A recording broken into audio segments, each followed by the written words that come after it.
Hello YouTube and welcome, Zadarkus here with the best champions in the jungle for patch 5.20 of season 5 of course. The first jungle champion I have in my list is Sejuani. Sejuani is likely one of the most, if not the most underrated junglers at the moment. Her damage is fairly high for a tanky jungler and her mobility and amazing CC can be game changing. Sejuani is a champion completely based around CC and she can easily abuse that with her damage that she gets from her Q and W to take out even some fat AD carries. And a fat AD carry who cannot attack cannot hurt anyone, right? So what you want to do with Sejuani is initiate the fights with your ulti and then wait the enemy team to be defreezed again, in other words not stunned anymore, and then go for your E to keep the enemy slowed after they are finally able to move again. After that you want to stay at the enemy AD carry and push him around with your Q while having W activate to start killing him. If your team is far behind or getting chased, don't wait too long to use your ultimate to disengage the fight and start reuniting. At level 16 with some cooldown reduction your ultimate has only about 60 seconds of cooldown. Now let's move to the pros and cons of Sejuani. In her favor, she has high amounts of CC, she is a reliable tank, has some good mobility, high objective control, good disengage and engage with the ultimate, decent damage if being in the whole team. Sadly, against her, she lacks a single target damage, can suffer from low farm if she gets counter jungled, has a weak early game against more assassin-y junglers, and she cannot 1v1 most of the junglers. The next one in my list is Fiddlesticks. I've always seen Fiddlesticks as a double-edged sword, similar to Shaco and Lee Sin. He's the type of jungler who can carry you like no other jungler can, but at the same time can be rather useless and just a pain to watch. The fact that he is so squishy, lacks any sort of burst combo and has low mobility makes him a rather high target to counter jungle against most of the champions in my list and some others like Lee Sin. However, if players survive the first levels and are able to get some good ganks off after level 6, he has a great potential to win you any team fights thanks to his ultimate. The main issue I find in most players is on when and how to use the ultimate correctly. If well used with patience and many times combo it with your flash, the damage output will give your team close to no hard work to win the rest of the fight. Plus the AoE silence can really disrupt the enemy response to fire back at you, and the fear is just a way to secure you the kill on a key champion.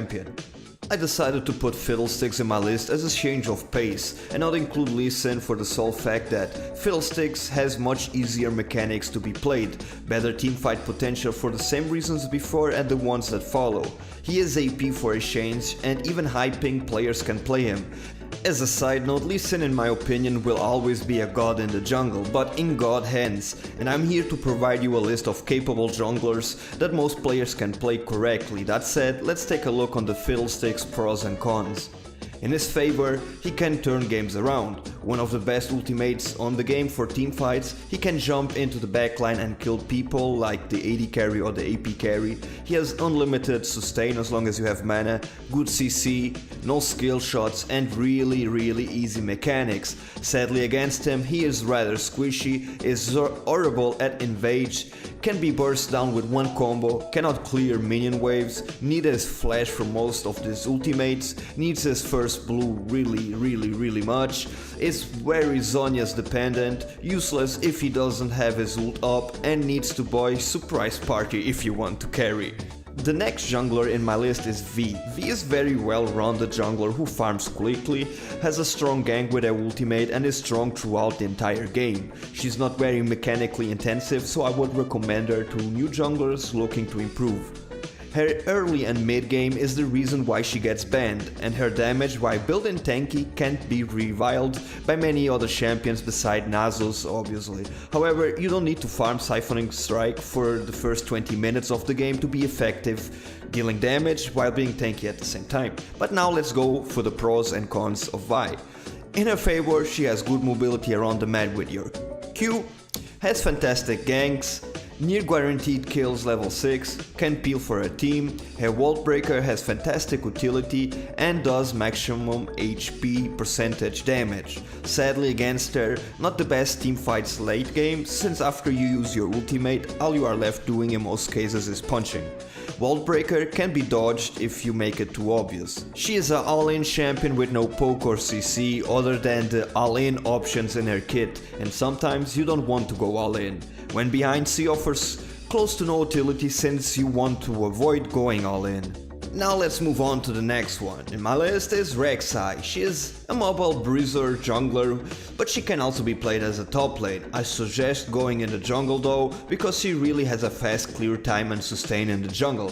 Rek'Sai has more map pressure than other junglers usually do the ultimate, that is a global, as long as you have a tunnel available. Currently she has no real counter pick. You have the tools to 1v1 anyone in the jungle, so being invaded by the enemy jungler shouldn't be a huge threat if you are healthy enough. Again, she has a really good early sustain, much better than some of the junglers out there. Level 2 you should pick Burrow on Burrow and go into borrowed mode for HP, use borrowed Q, and then on Burrow for the knock-up, use one normal auto attack after the knock-up and then use your Q and eventually finish the camp. Two things you should have before ganking are Furious Bite and Tunnel. If possible, Smite as well. You can ask where the laner's ward are and just go around them. If you can catch up without using Tunnel and Smite, do so.